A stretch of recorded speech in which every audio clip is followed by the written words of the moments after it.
My name is William, and this is my oral presentation on Like Father, Like Son. It was pretty simple, but it was very emotional, and I actually really enjoyed the movie, seeing the family dynamics and different forms of love. My favorite dynamics was the flesh and blood versus adoption um, dispute. I think, as we see at the end of the movie, that being flesh and blood doesn't necessarily mean you can't love someone as a son, and I just thought it was a really beautiful subject to touch on, and I think they encompassed it really perfectly. So Ryota believes blood ties are like the most important thing, and he struggles to accept that his real son was raised by another family.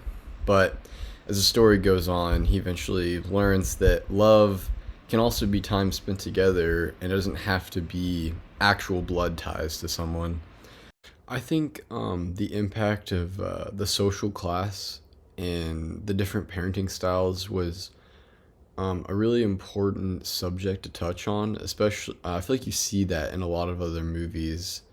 Sort of like, I know this is kind of random, but Elf, like the dad is always working, and it takes a toll on his son. And so, I think the social class, like if the parent is always working and isn't with the son as much, uh, it just growing up,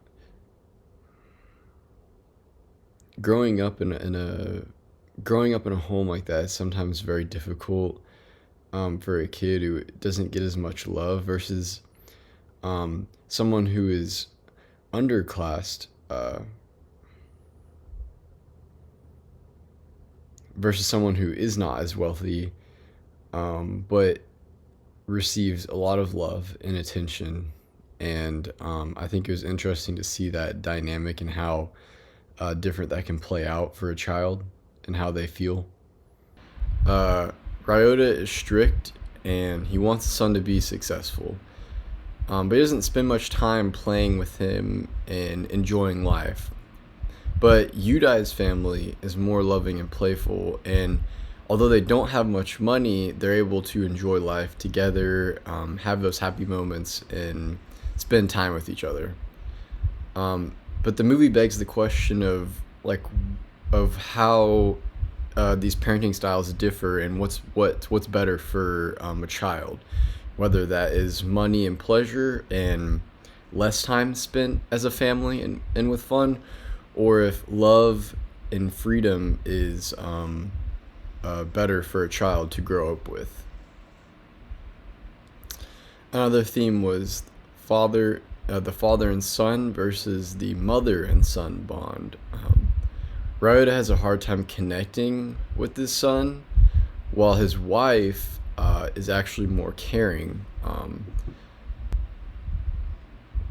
But later on, Ryota finally realizes his mistakes as a father, and he's trying to better himself and become like his wife and be more caring with his son. Ryota and Midori don't always agree.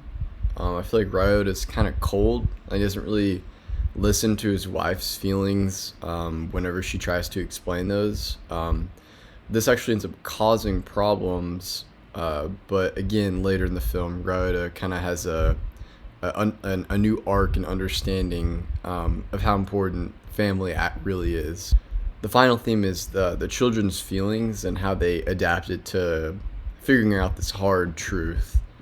So both boys are a bit confused after figuring out this hard truth. Obviously, they both love the families they grew up with, but they end up being forced to adjust to a new lifestyle, which was much different than what they were used to.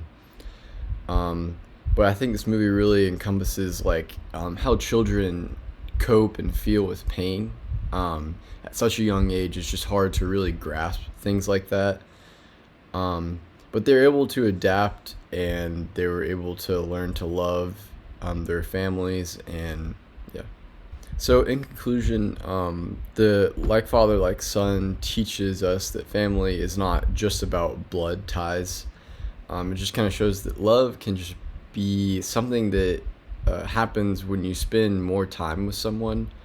Ryota learns this lesson later in the movie, but you could definitely see the change in him and how he wants to be better. Um, but yeah, this is a really good movie. It's very enjoyable to watch.